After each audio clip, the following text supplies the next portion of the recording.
So this is the 1995 Polaris Explorer 400 two-stroke 4x4 that I gotten through trading different things.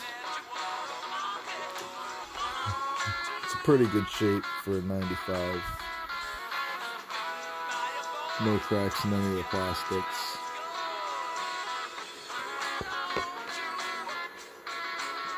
I got an aftermarket fuel gauge on Amazon for it. I think it was like $19 for the fuel gauge, which is pretty handy because this thing eats a lot of gas. I noticed that. I have a lot of quads. I've gone through a lot of quads, and this one definitely goes through a lot more gas than anyone that I've had so far. The oil injection has been deleted out of it, so it's premix only. When I got it, the thing ran great, but the guy, he got over on me, and I was in a hurry. I had my son with me, so I didn't want to stick around and wait and test drive the quad like I should have.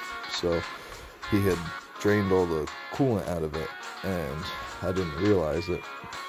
This is the first liquid cooled quad that I had gotten, and it ran great, fired right up. I only drove it down the road and back, so it didn't really get up to temp or overheat or anything like that. So I got it home, and I was going over everything really well at that point because I had the time, and I realized that it was out of coolant. So I filled it up, and coolant just it filled normal, but when I went to fire it, it wouldn't start anymore, and I was like, what the hell? So I took everything apart, and I took the head off, and the piston was full of antifreeze, so it was just filling straight into the cylinder. So I got a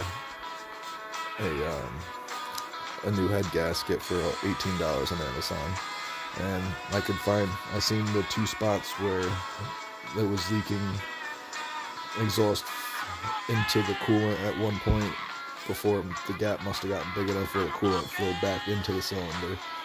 So I have a little home remedy with the sandpaper and glass and whatnot. I had an extra glass store laying around, so I taped a bunch of different grit sandpapers from 80 up to 800 and worked my way. And for $18, plus $10 worth of sandpaper, so $30 altogether after tax. It resurfaced the head and put a new head gasket in. It's been holding up about 2.5 months now, and the thing runs great, fires right up. Never left me stranded. I've never had an issue with it. The 4x4 works great. It's probably been the best quad I've had so far. I can't really find very many reviews or any information on some of the things that I've come across with this quad. So everything I've had to kind of figure out by myself, but for the most part, it's been pretty straightforward, and I really, really like it. For a 95, it's done anything that I can ask it to do, so I would recommend it as a quad. And a few people I've talked to, they kind of talk down on it like it's old or old technology or whatnot, but I have Bruin right here. It's 2006. It's 350 4x4, and it's an okay quad, but I don't know. The 4-wheel drive just isn't as good in it, I don't think. I had a Scrambler 500 that I traded for this, and the Scrambler 4x4 outclimbed this Bruin no problem. My buddy was driving it, I was driving the Scrambler, and he ended up rolling this, trying to get it up the hill. So I got on it, and I couldn't get up the hill either.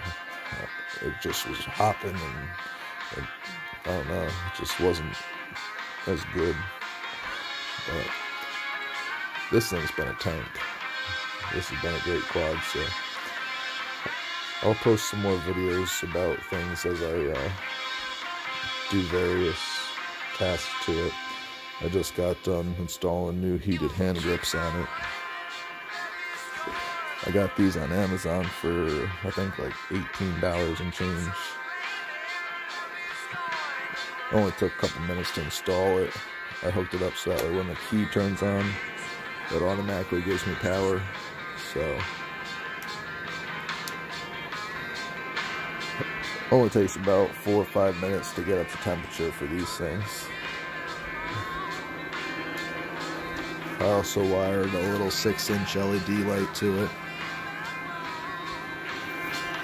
I wired these to a switch so that way when the ignition's on, flip that on, they turn on, and the headlight operates as normal, just here. Pretty much will light up everything. The 4x4 that had an issue. These have the reverse override, and I don't know if it was the whole reason behind it, but the odometer and speedometer stopped working. The little connection down into the engine was worn out. That needs to be replaced, but something was wrong with the four-wheel drive where it wasn't engaging with the normal switch over here on the handle, the little push button right there. So I had taken this off and I rewired the four-wheel drive to a switch that I installed right here.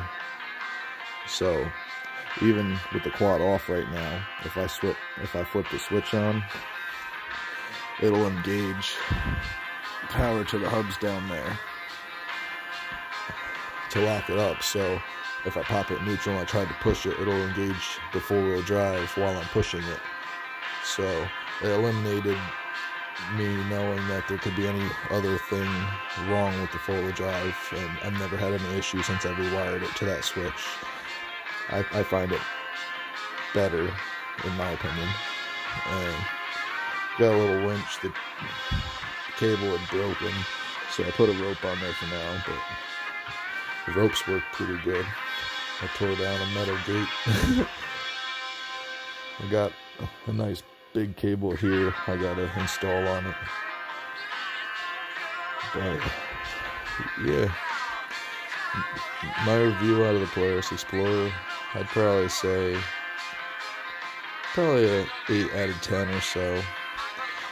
The only complaint really that I got is, it might even just be mine, might be messed up, is the headlight there's no adjustment for it, so I can't angle it where I want it to go. That, and I think that's pretty much it, other than the weight of the thing, but you can't really feel it. The acceleration is really impressive, in my opinion. Top speed is pretty decent. I'd say it probably tops out around 50 or so. And like I said, this thing will climb over anything. I didn't even mean to. The one gate that I was working on tearing down, I went to back up and there was a boulder higher than my heater here. Had to be at least like a 2.5, 3 foot boulder. And my tire was, I backed up and it just ran right up over the boulder. I drove up on top of it. Didn't even mean to. But never got stuck in the mud or anything. I also have really good tires on it. I got brand new Kenda Bear claws all the way around.